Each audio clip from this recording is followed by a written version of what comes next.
Welcome to the Therapeutic Food Solutions podcast. I'm your host, Marian Mitchell. I'm an integrative nutrition health coach, therapeutic diet expert, and founder of The Road to Living Whole. There are many different diets out there. It's hard to know which one is right for you with your chronic illness and autoimmune disease.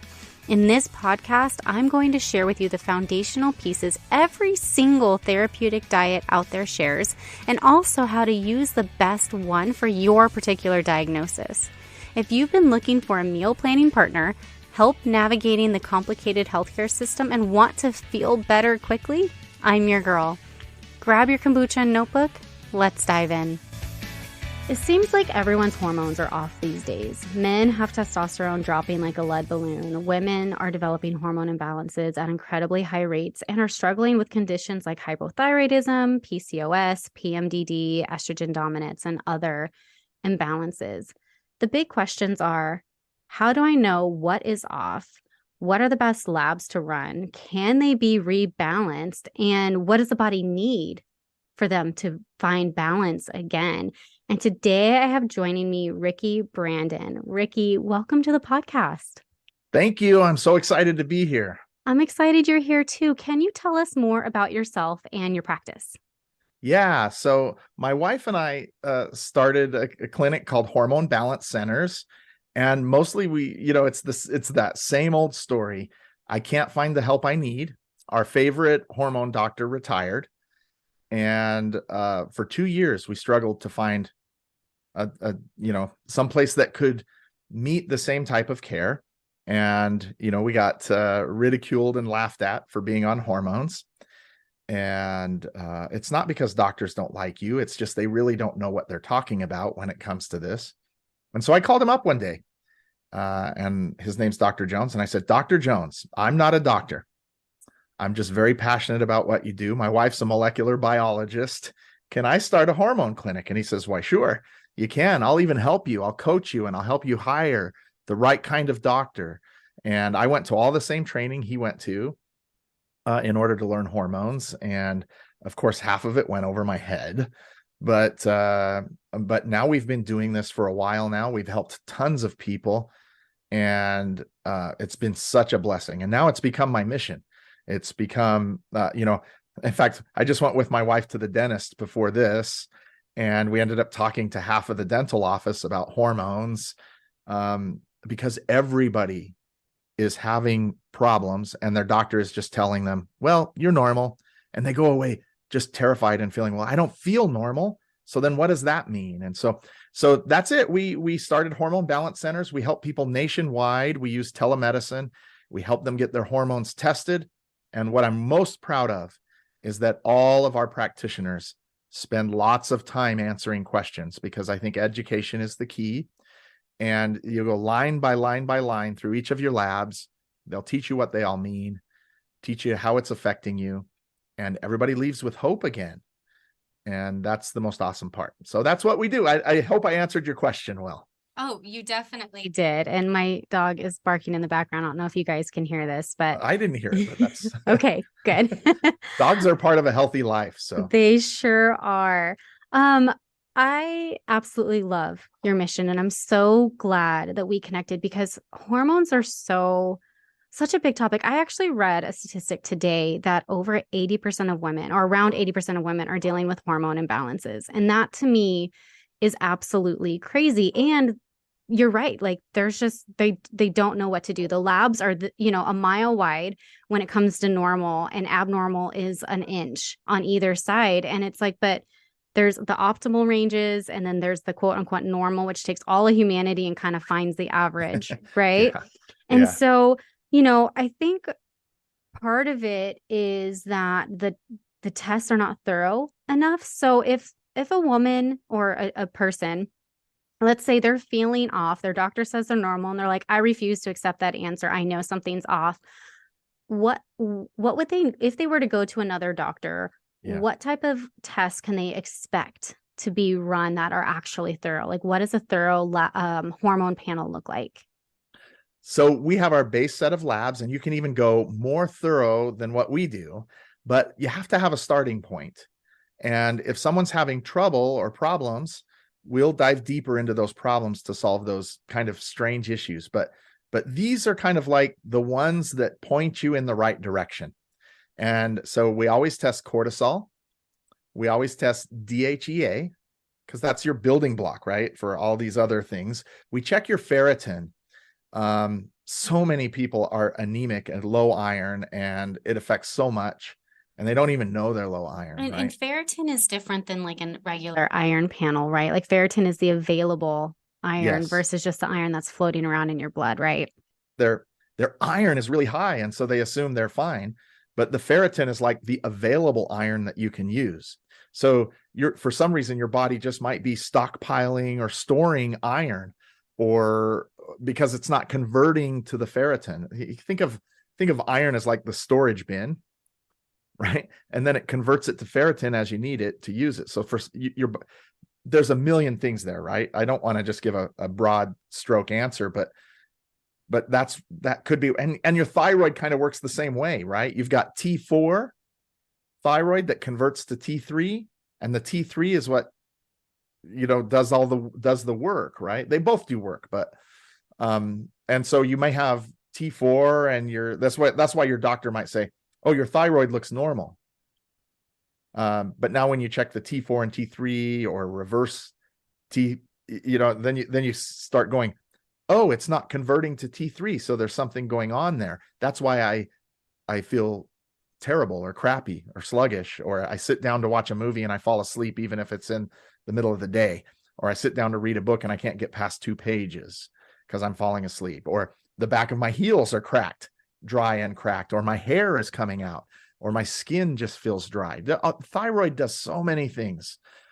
We always test your hemoglobin A1C. We want to know if your sugars are off, if you might be diabetic and not know it. Fasting insulin. Sorry to interrupt. I feel like insulin is almost like the first red flag. I find a lot of times that like that's like the first domino to fall, and then it just kind of goes from there. Do you see that to be true in your practice? Yes, absolutely. So they used to think like PCOS, they used to connect it to high testosterone levels. Mm-hmm. It's more connected to insulin levels. And so that's why the standard protocol for PCOS, polycystic ovarian syndrome, right? Mm-hmm. Lots of cysts on your ovaries, is that they give you metformin, which is diabetic medication, because they figure if we can control your insulin, you're going to do better. But you know this better than anyone. Metformin is, you don't want to be on metformin. No, you do not. You would rather control your insulin with diet and lifestyle than throw someone on metformin. It's bad. Yeah, it is. You kind of covered this, but I want to explore it a little bit deeper. What do hormones do for us? Because I feel like we know that they play a role. We know that estrogen dominance is bad. We know PCOS is bad. Yeah. But like, I don't feel like we fully understand the role that our hormones play in our health. So, yes, like the red flags are brittle hair and cracked feet and, things like that. But what role do they actually play in us feeling good and living the life we want to live?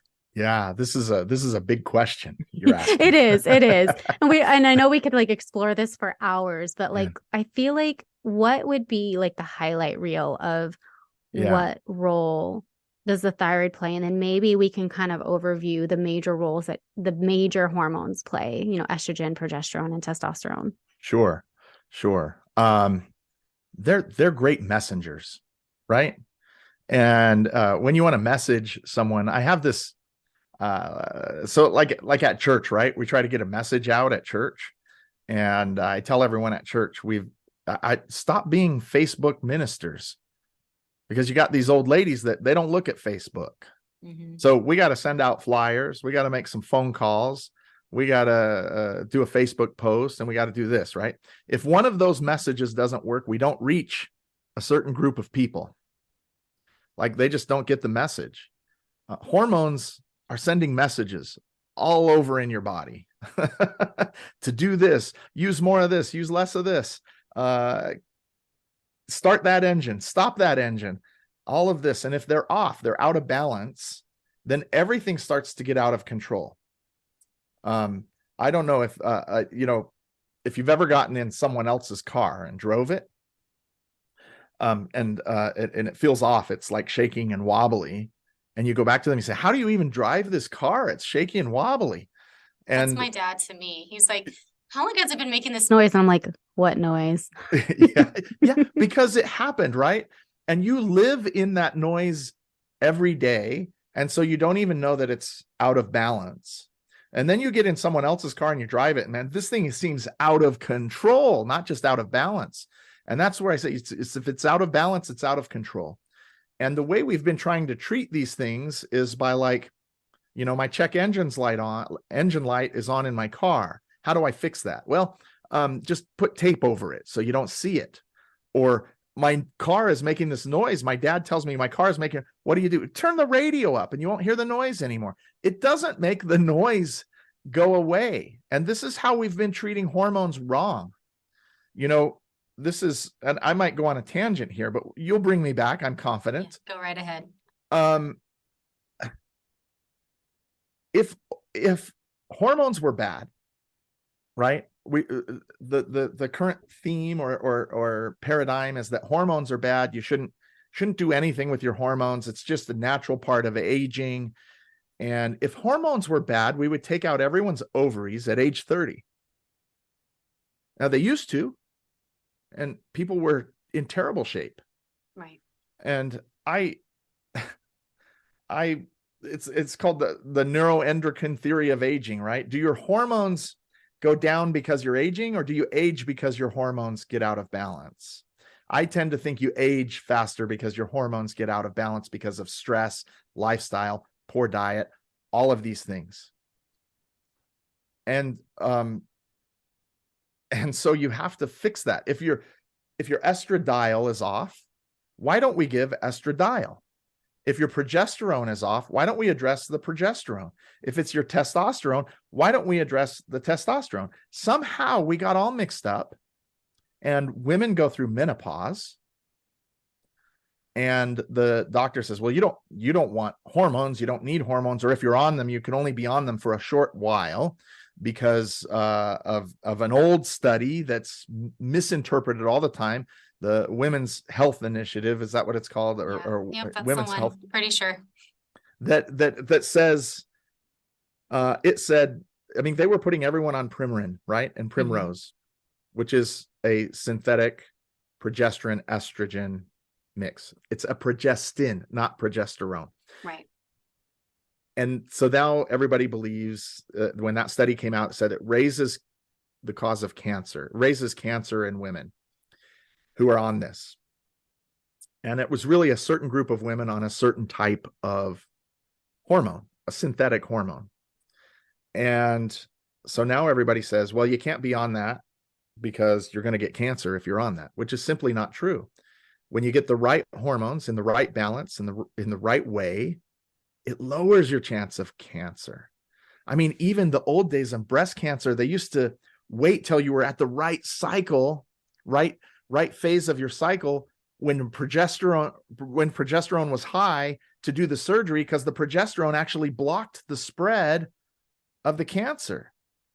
And when your progesterone is at the right levels, sometimes those cancer cells are just kind of almost encased when they take them out. And so they would wait. They discovered this, and they would wait till the right season to to take out the cancer cells, because there was less chance of them spreading because the progesterone was protecting you. And now this study comes out and they think, oh, progesterone causes cancer. And it doesn't.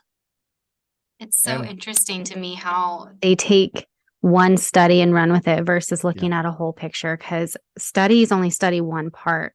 And it's like, if we could just look at the whole picture, and I understand cancer is, awful, but I feel like the shotgun approach is probably not the best way. Well, someone has breast cancer, they put them on estrogen blockers, which makes them depressed. They put on weight. They don't want to live. Their joints get achy, and then they do that because of this study, right? They don't use estradiol. They use They're talking about something different, a drug. Can I just talk about progesterone for 1 second? Yes, please. Let's do it. So birth control, all this stuff, and all of these prescribed progesterones, it's called medroxyprogesterone acetate, which looks different. If you put it under a microscope and you look at the two molecules, it looks different than what your body makes as progesterone, because it is different. They put a methyl group and an acetate group, and it looks different. I could draw a picture of it for you. It looks different. That's the part that makes it patentable. So you can sell it for more money because it's not what your body makes. You can't sell things your body makes naturally for very much because you can't patent them. Right. And now I use the word synthetic loosely. And what I really mean is, when you hear bioidentical or natural hormones, they're still made in a lab. So technically they're still synthetic. But if you put them under a microscope, they look exactly like what your body makes. So your body uses it well, recognizes it, and it doesn't trigger all this other stuff that creates cancer and weird immune responses and things like that. Now, are there ways to raise all of this with foods and the lifestyle and all that? Yes, but sometimes we're in emergency. I'll tell you, when my wife was at her worst, I came home from work one day. She's sitting on the couch and she just looks exhausted. And she says, "Man, Ricky, I am so tired and I am so thirsty. I just need a good drink of water. And I've been this way for a couple of hours just sitting here, and I just don't have enough. I don't even feel like getting up off the couch to go get a glass of water. Can you bring me one? This is terrible." And then what do? We go to the doctor and he says, "Well, your labs look normal. You just need to lose some weight." Can you imagine a person who doesn't even feel like getting up off the couch to get a glass of water? Can you imagine the thought of, I just need to change my lifestyle and lose weight? They're using everything they have just to get through the day. So my wife's ferritin was through the floor, and she was taking an iron supplement. We ran into the right doctor who taught us, you look, I don't even know how you're standing up, was the first thing he said. He said, if you were anybody else, if you weren't standing up, I'd send you to the hospital for an infusion. He said, change to this supplement, take this food enzyme with it, and take it on this schedule. And almost immediately, she started having more energy, just with the right iron supplement, right? Which was food-based. And the cofactor to help it absorb. The cofactor to help it. Now, on the other stuff the doctor had her on, she was constipated and all that. With this, no constipation.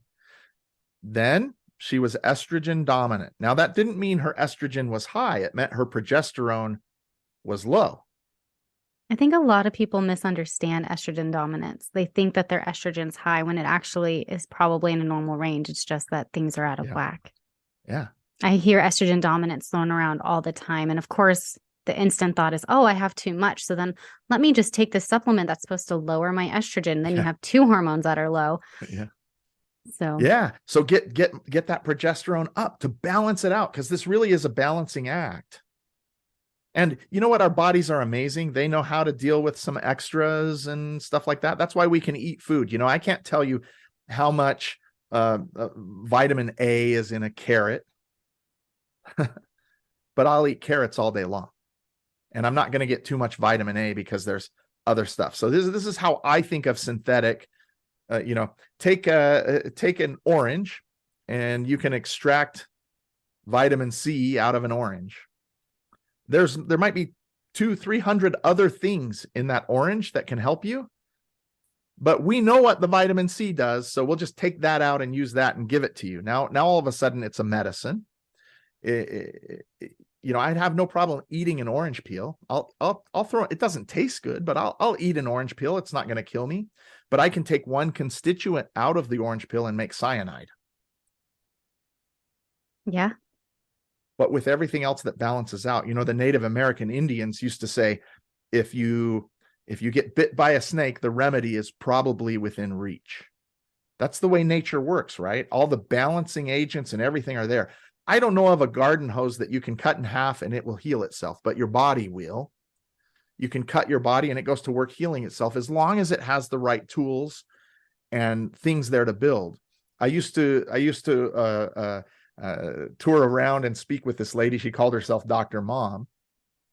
And there's a supplement by an old herbalist. His name is Dr. Christopher. And at the time it was called BF&C, bone, flesh, and cartilage. They've changed the name. I don't know what they call it now. But, those old school guys, they would just name it what it was. And she would tell this amazing story of her son's elbow. He broke his elbow and he was in tremendous pain. And she was giving him massive amounts of this, putting poultices on it. He was soaking in it. And his pain went away with no painkillers. That didn't mean it was healed yet. The pain went away. And she said, the reason the pain went away is because we provided the body with everything it needed to do its job so it didn't have to scream anymore like a hungry, crying baby. Once you get it all it needs, some of that stuff starts calming down because your body will go to work using it in the right way. Right? That's so. Anyways, sorry, I went on a tangent. No, that is exactly what I preach over and over and over again. Give the body what it needs and it will do its job and it doesn't have to cry out for help. Yep. And that's exactly what if I get too much? What if I eat too many carrots? Well, your body will deal with it because it's not poison. Right. And, it's about eating in balance, right? Like carrots are not the only source of vitamin A. And if you're eating whole foods and a variety of foods and eating seasonally, you're not going to have to worry about too much of any one nutrient. Like vitamin A and vitamin D balance each other out. So if you're consuming both of them, you're never going to get toxic in vitamin A and you're never going to get toxic in vitamin D. They balance each other out. And so, I love it. I love everything you just talked about. So the hydroxyprogesterone acetate, which I hate, I'm very thankful that when I was young and ignorant, that birth control pills made my wife sick. So she didn't go on them. I can't tell you how many people I've met who have been on birth control for so long and it's messed up their bodies. I wasn't on it for very long and it messed up my body. I was on it maybe a couple of years. And when I got off of it and then went through the whole kind of withdrawal and all that stuff on the other side of it, like there's no way I would ever go back on. Yeah. Yeah. And any man that tells you, look, I don't like condoms. Look, I'm sorry to say it this way. No, you're good. And tell him, screw you. I'm not going to put this poison in my body. And that's really what it is. It throws everything off, and it can throw everything off for years. It can take literally years and a whole lot of work to recover from them. And then people are putting teenagers on them because they're having PMS or acne or they're feeling off when really those symptoms are, hey, I'm low in nutrients that I need. Like I know magnesium helps a lot. Yeah. And we're deficient in magnesium because our farming practices deplete the soil. And so we're just not getting it from our food. And so, our hormones are off because they don't have what they need because we're not getting the nutrients that we need. And so it all just comes together in crazy ways. And like we live in a really toxic world. It's not just medications like birth control. Birth control is one of them, but other medications can throw them off. Pollutants in the air. We have estrogenic compounds and plastics in cars, and we are breathing in flame retardants when we sleep on our mattresses, and all of those things impact our hormones. Yep. Throwing stuff in a microwave in a plastic dish. Oh yeah.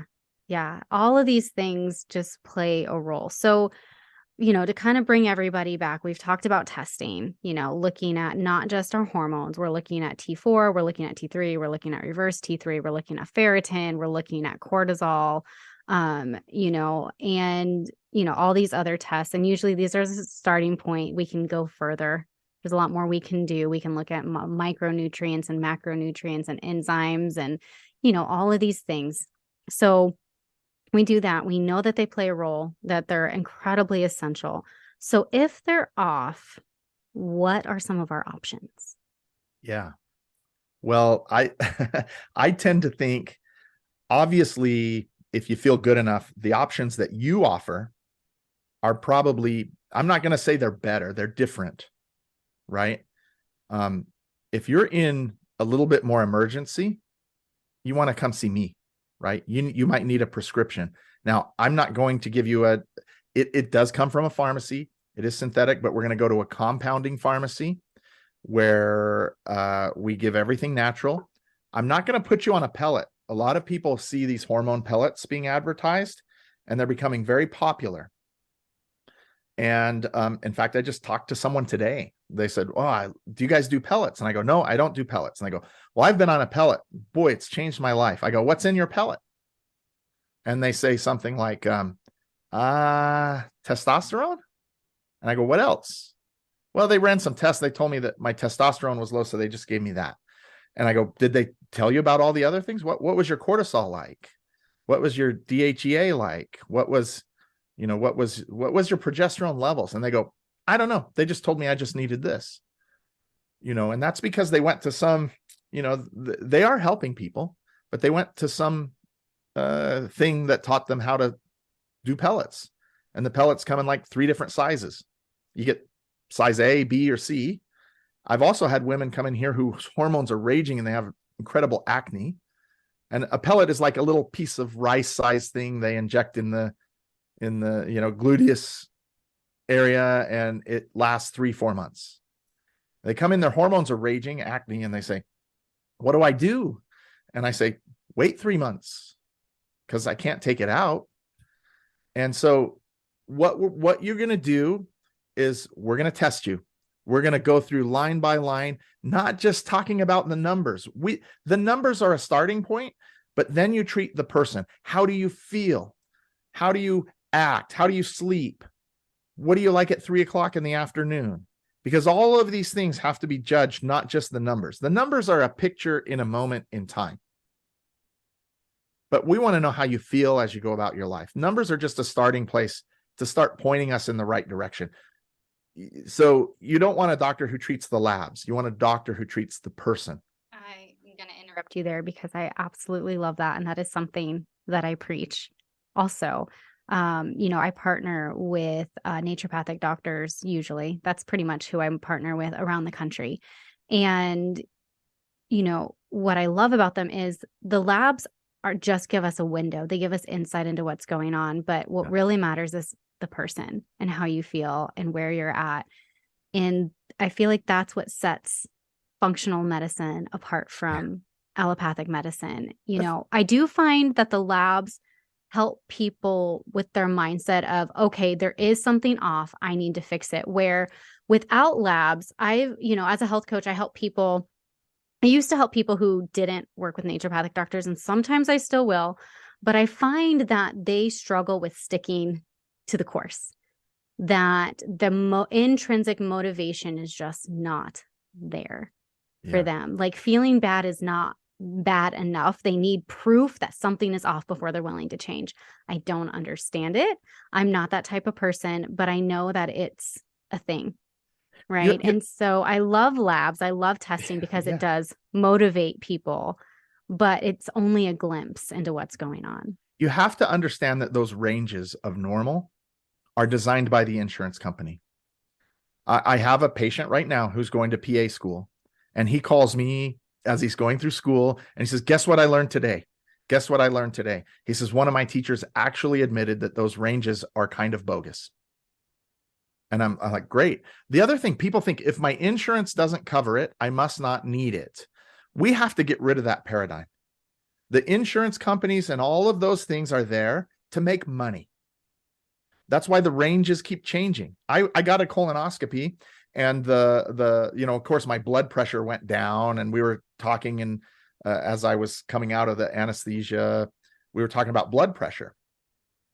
And the nurse there, I don't remember what her classification was, but she said, "Did you know that they're thinking of changing the blood pressure range? They're looking at raising it up to 5 points." And I said, "Why?" And she said, "Well, I guess they found out that range is still safe."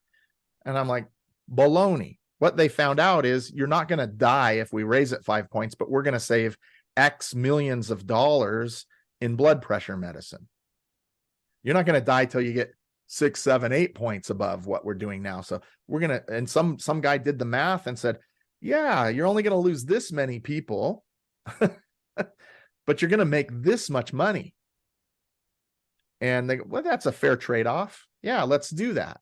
And they're doing that with all of these. Those ranges are so wide.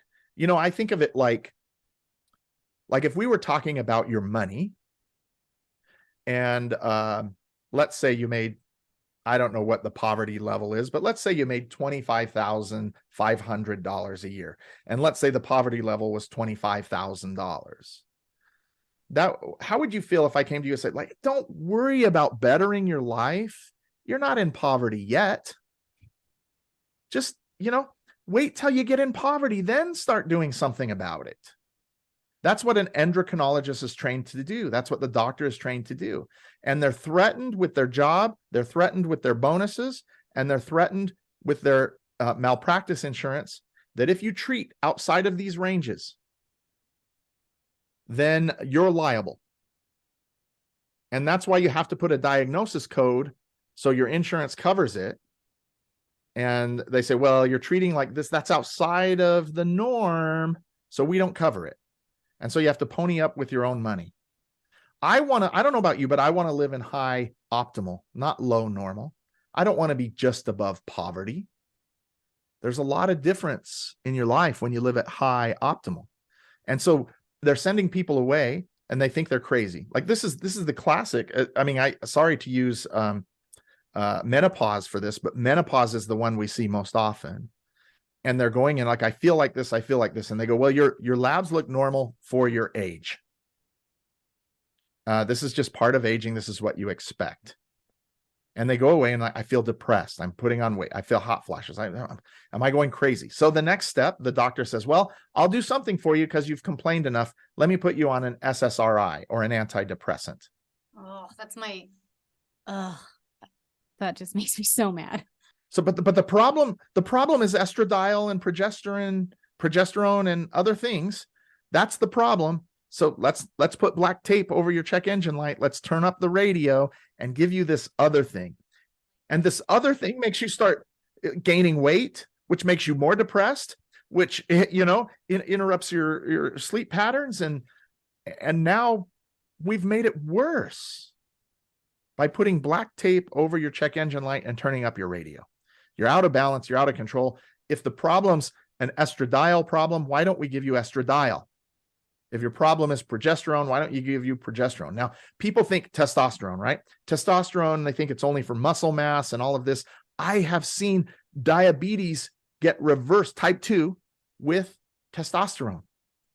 The right testosterone and other hormones reverses osteoporosis better than those prescription medications that some of them have a limit. Don't leave people on these more than 1 or 2 years because they're messing other stuff up. Yeah, it changes your numbers. This is why I hate metformin.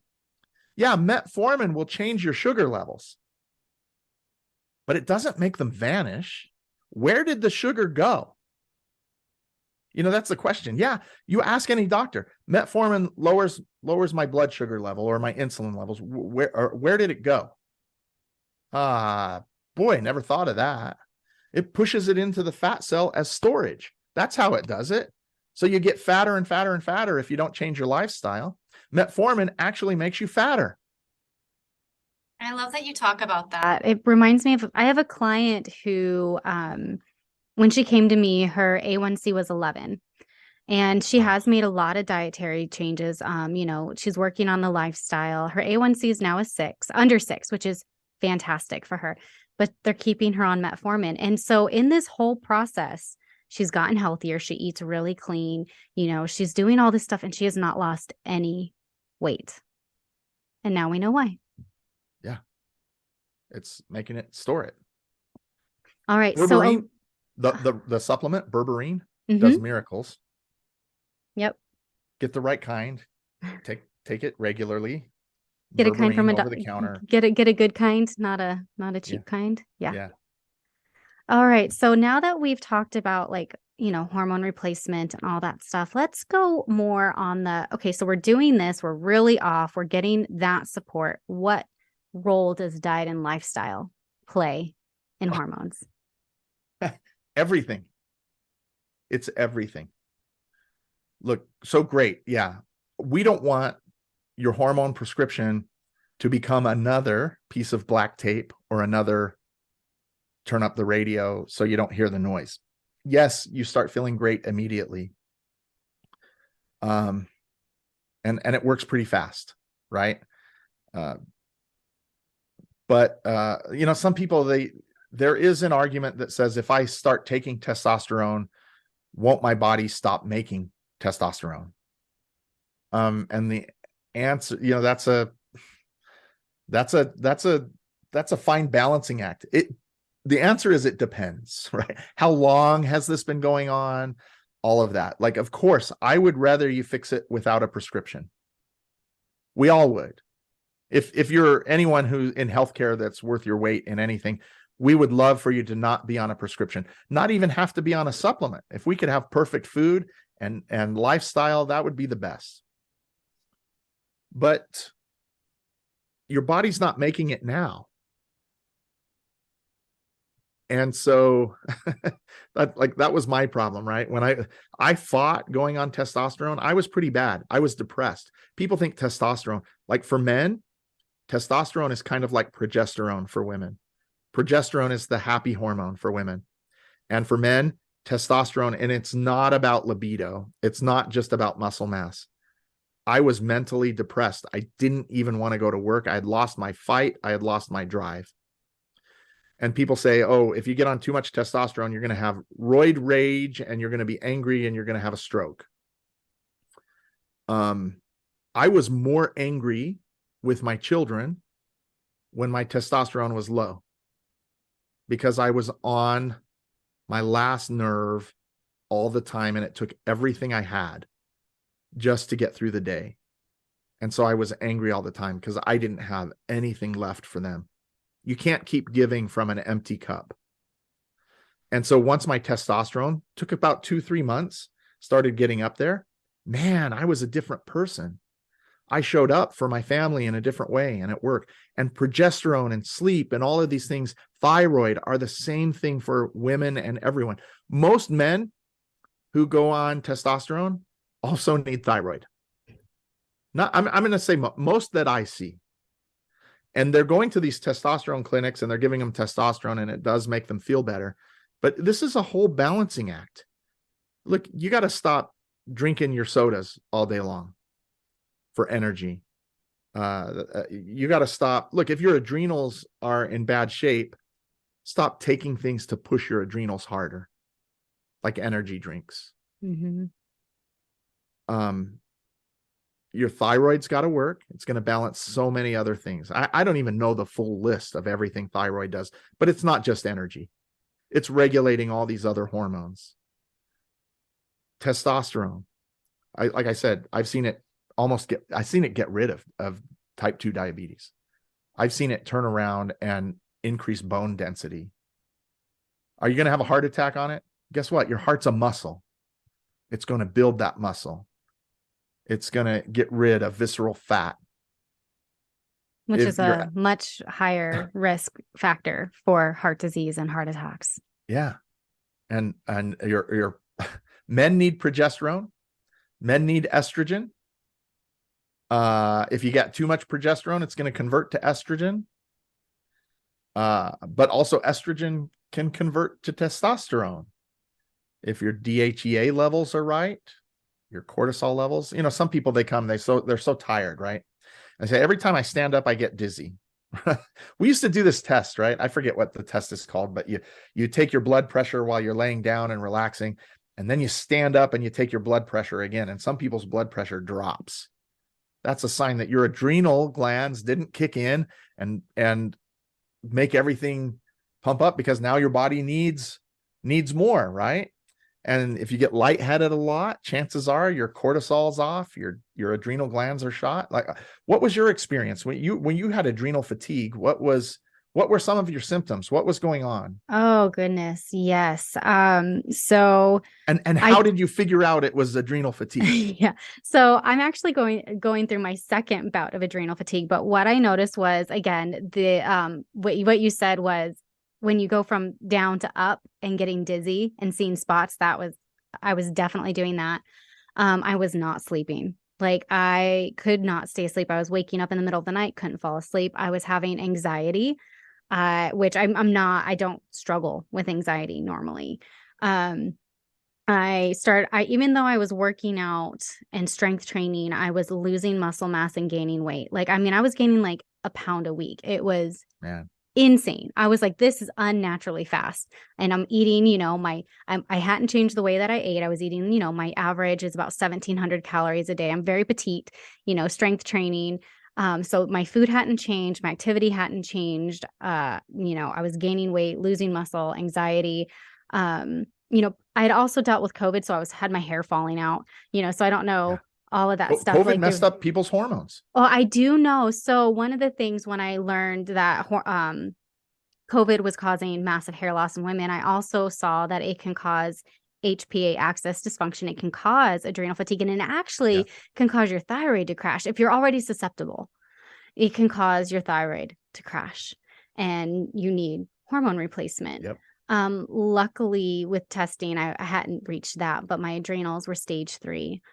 So, my testosterone was almost 0. So I was already doing diet and lifestyle. I was doing sleep hygiene. I was eating really clean. I was doing all of those things. So then we added in adrenal supporting herbs. And then I was actually taking adrenal glandulars, which were a godsend. And I took a compound bioidentical testosterone for 4 months. Did you do that as a cream or a different It was a way? cream. Yep. It was a cream. I applied it to my skin, let it sit there for about 30 minutes before getting dressed. And then you were able to get off of it. No, I haven't. After the 4 months, I've been good. I'm developing, I'm getting my muscle back. Weight loss has been slow. But I know that it's going to come. Yeah. And sometimes you just need those hormones to get over the hump. Yeah. So that you feel great again. Then you can start living that lifestyle that you're supposed to live. Yeah. It just kind of catapults the body. It gives you what you need to feel good, to continue doing what you need to do. And I haven't gained any more. I am building muscle. Like and I'm sleeping better, and my hair's growing in it, so it's like, and my skin's great. So it's all these things are reversing. It does. I think the thing that people don't realize is it can take time. Like I was like, all right, like this, I got diagnosed in March, and I started helping, getting the extra boost in March. So I'm expecting a year before I start getting over the hump and things start really. And weight loss is always the last thing, which I think is the most frustrating. But all these other things it's the one we want the most. It's the one we want the most, and it's the one that always happens last. Care if we feel crappy, as long as I'm losing weight, right? Yeah. And weight loss is the last thing to happen. Everything else has to be in place for your body to go, I can let this go. Yeah. Because adipose tissue is protective. There's calories, there's hormones in there. If you're dealing with toxins or pathogens, they're stored in there as well. It's very protective, and it takes a lot to be able to lose weight. The HPA axis herbs, we have some that we really love here. They're amazing. Those adaptogen herbs, they'll regulate things up, move things down as they needed. I don't know what Mother Nature or God or whatever you believe did on those herbs, but they are amazing. They change lives. Absolutely. And they're whole food herbs. Yeah. Right? And it's like, unlike, even bioidentical hormones and stuff, the adaptogenic herbs, whatever's high, whatever's low, it balances them out. So you don't have to worry about getting too high or too low in anything. It just takes time. The nice thing about, I decided to do the testosterone cream because I mentally needed that extra push. I needed to see the muscle growth. I needed to see some improvement. I did the glandulars because I knew that by getting that cortisol in, I would sleep better. I would feel better. I could have just added the herbs and done the slow and steady wins the race, but I felt so awful, and I was so sleep deprived, and I was a mess of anxiety that I was like, I need extra support. I need to feel good. I need sleep. You need to start sleeping. And all of those things help that. Look, it's not, people come and they say, well, what hormone can I take now? Can I just take one? Can I start with one? Like, nope, sorry. This is a balancing act. You just start with one, you're going to throw something else out of whack. Let's attack this thing, get you on track. And then you'll have the energy and the hope and the the drive to keep going and take care of yourself for the rest of your life. And to keep adding things in, and you and I talked about this before, but as a health coach, once they're getting the treatment where they have the energy to do things, I'm like, I want to come in and help get that diet and lifestyle where it needs to be, so they never have to be back on the hormones again. Like, what can we do lifestyle wise to support this so your body's getting what it needs to get back into optimal balance and it can stay there? I was talking to one patient as they do their homework. They said, I don't even think it's possible to live a perfect lifestyle. Just in the world we live in, they're as they try to, right? It's like fighting an uphill battle. You got to have extra time to prepare the right foods. It was funny. I was eating something terrible. What were we talking about at home? I was talking about gravy, right? I was on this kick where I was making gravy for everything.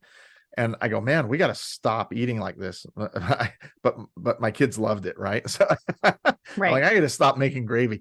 And my wife says, well, why do you make it? And I said, well, it's easy. And she turned to me and goes, you dummy, salad is easy. But it's true. Not only, so here's where I come from, and this is a passion of mine, is that eating healthy isn't hard when you know what to do. And there's just so much noise out there. Don't eat eggs, eat eggs, eat steak, don't eat steak, keto, paleo, vegan, dead. Like, there's just so much noise. But every single therapeutic diet, every diet out there that people come up with, there's a foundation that's the same. There's different ratios and all this stuff, but it's real food. And after going through, I think, the 7 major diets, I found this, like, they all have the same thing in common. And it's whole foods, as close to the earth as possible, adequate amounts of nutrients, adequate amounts of protein. And when you learn what that looks like in a way that's doable, and there's flexibility. Sometimes we want to have gravy. Sometimes we want to have cheesecake. Sometimes we want to have whatever that bad food, quote unquote, is. But it's like, if you're 90% of the time eating nourishing, nutrient dense, foods, then your body's resilient to those meals. For one, you're not going to crave them as much because you're getting what you need. And if you are craving them, it's probably a soul food. So enjoy every single bite of it. You didn't fall off the wagon. You didn't cheat in any way. You didn't ruin anything. You just go back to eating your normal, healthy, nutrient dense diet. And if you're so stressed out, you're adding stress. Yeah. If you're counting everything and weighing everything, and oh my gosh, I ate too much of this, what do I have to do to counteract it? That's adding stress to your life, and your body knows how to deal with it. Or you're at the gym doing hours and hours of cardio, which raises your cortisol even more, and stresses your body out even more, because it's like, what are we running from? Oh my God. Like, what's chasing us? I'm in constant fight or flight, right? Yeah. Like, super intense cardio does that. So one thing I want to say, you said something, and I remembered something I learned a long time ago. It was about Alzheimer's disease. And the way an herbalist would treat someone with Alzheimer's disease is they'd give them something like licorice root and those kinds of herbs that are high in aluminum. Mm-hmm. And people say Alzheimer's is an accumulation of aluminum in the brain, is one of the things that increases Alzheimer's disease. And so why would you give them foods that are high in aluminum? And it's because we don't eat that way. And so your body needs aluminum. And so it's grabbing it from the soda cans. It's grabbing it from the aluminum cookware. It's grabbing it from the bad foods that have the wrong kind of aluminum. And it's storing it there because your body needs aluminum. And the moment you introduce whole food, organic, the proper kind of aluminum, the body lets go of that bad stuff and uses up the good stuff. It's grabbing onto it because you haven't given it the right kind. So it's getting some form of aluminum wherever it can. And the moment you take this bioavailable, the correct kind of aluminum, your body will ditch the other stuff as fast as it can. And that's true of any foods you're eating. Your body needs salt, but you use the wrong kind of salt. Yeah, whatever. The wrong, it'll try to survive. And so if you're like you're doing, you don't have to worry about it if you're putting all the right stuff on your plate. Stop worrying. Start living. Yes. All of that. You and I are friends. Yes, instant friends. So hormones. Yeah. Like, do I wish everyone didn't have to be on hormones? This is a chronic problem that people are being They're not mistreated by their doctors. Their doctors just simply don't know. I feel bad for women. You have to have like a degree in negotiation skills to get good health care. You have to fight, and you are already tired. You are exhausted, and you go to the doctor again, and he tells you the same thing again. Your labs look normal, and you go home thinking, well, then I must be crazy. And so what I do here is I'm an advocate for you. I filter through the right kind of doctor. When you come in here, you're not going to get that same old song and dance. They're going to go line by line. You're going to spend an hour, hour and a half, or longer if you need, going line by line. You won't leave here saying, I don't know what this hormone does. I don't know what that hormone does. And the doctor will sit with you, explain it to you. Some people come out in tears because they're like, oh my gosh, he just described my whole lifestyle. For once, someone's listening to me. And then huge. You go out with a plan, and you feel a little better, but you're not feeling quite good enough. Come back. Look, let me talk to you. This is what happened. Okay, well, yeah, no, I don't need another set of labs. I need to know how you felt when we did this. Okay, well, let's give you a little more. Let's give you a little less. Let's give you a little more. And we can treat outside those ranges because you're paying for it. I don't care what the insurance company says. It's our job not to hurt you.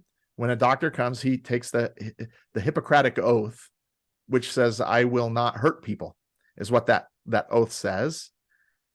Yet I have one friend who is an ER doctor, and he absolutely stopped giving people metformin, started a program like yours where he treats it with food, diet, and lifestyle. Because he said I could no longer prescribe that medicine to people and feel like I was honoring my Hippocratic oath, because it's making them fatter. It's hiding the problem. And he says, I can reverse type 2 diabetes with food, diet, and lifestyle, exercise, and all those things. And he does it over and over and over again. So right, if you find the right doctor, look, women know. All people know. You know it in your gut. You know something's off, just like you did, just like something's off. Trust your gut. Don't let the doctor tell you. When you're paying for it, you have a say. That's why I call people clients, not patients, because we have this paradigm that when I'm a patient, I have to do whatever the doctor says, whatever the insurance company will pay for. That must be, they don't pay for it if I don't need it. Baloney. You know. Now, you know something's wrong. You know your hormones are off. That also makes you susceptible to a program that someone's selling. And you can tell when someone's marketing a program for money, or they're marketing something because they care about you and they want to make a difference. They have to make money. Otherwise, they go out of practice and close the doors, and they don't help anybody. But some people will prey on you because you're so sick and tired of being sick and tired. And they'll sell you a super expensive program that's not going to serve you. It's not going to move you in the right direction. It'll make you feel better, but it's a one-size-fits-all program that they're churning and burning. You want someone who's going to talk to you, listen to you, and make adjustments for you. Listen, and you want to be able to call them saying, look, I didn't sleep good. You did this to help me sleep good. I'm still not sleeping good. Well, let's try this. Let's try that. There's not a one-size-fits-all. When we're coming to hormones, look, hormone levels, some people need to be super high on their thyroid, and they don't feel adverse symptoms of high thyroid, right? Some people need to be lower, and you get a little bit higher and they start saying, man, my heart's beating. I feel like I'm going to have a heart attack. I have anxiety. Let's lower your thyroid. Some people keep raising it. And that might be a sign of something else too, right? But some people need to maintain at a high level. Some people's testosterone for a man, I know you're talking 0.2, right? Men need to be at 600, 700, 800, 900. And some guys need to be at 1400. Some people feel great at 500. So we're trying to raise it to the level of where you feel great without any adverse symptoms of having that high level. I love that you just went there, because I see these hormone doctors or these hormone specialists, and they just do shots after shots after shots. They don't retest, it is a one size fits all. Come in, here's a pellet, here's a shot. And they don't say, oh, you feel good at lower numbers, or you know what, let's just try going higher and higher. Oh, okay, now you feel great. And taking that bio individuality into account. So I love that your clinic does that. Now, this interview has been absolutely incredible, and I actually would love to have you back on to go even deeper. Sorry, I take over. I start talking. I'm passionate about it. I love every minute of it. I do. So I would love to have you back on to take people even deeper in maybe a couple of months, because there's just so much deeper that we can go with this. But for now, if people go, oh my gosh, this resonates with me, I need your clinic, how do they find you? I'm going to have all this in the show notes, but let's while they're listening to you right now, how do they connect with you? 2 places, and I don't want to confuse you, but first, I want everyone to read my book, Do Your Hormones Have You Dragging, Sagging, and Nagging? And I'm giving it, I got the PDF and the audio file for free if you go to freehormonebook.com. So go to freehormonebook.com, download it, give me your email address, get it, and consume it. That's that'll give you a good base. If you just feel like, yeah, I want to get started, you can go to Hormone Balance Centers with an S. I made it plural because I'm thinking big. There's going to be lots of centers someday. So hormonebalanceCenters.com. And look, call us up, have a conversation with us. And that's what we're here for. Ask questions. You should, if you find a good hormone doctor, you should become your friend circle's new hormone expert, because you should come away educated. If you're on hormones and you don't know what you're on or why, you're with the wrong doctor. Right. Thank you so much. I appreciate you joining us and sharing your passion and all your knowledge with us. Thank you so much. Sorry, I made you stay so long. No, you're totally fine. I'm sure that they're like, oh my gosh, give me more. So thank you again. Yeah. And one last thing. Can I say one last thing? Of course. I am so impressed with Marian. I am probably going to partner with her here soon to take people to that next level, to that nutrition level and all of that. So likewise, thank you. I learned a ton from you today before the call, and I expect to learn more later. So thank you so much, and have a great week. Thank you so much for hanging out with me today. If you found this episode helpful, would you do me a favor and help others find it by leaving a review, sharing a screenshot on social media, or sharing the link with a friend? By you sharing what you've learned, others are able to find this podcast and join our community.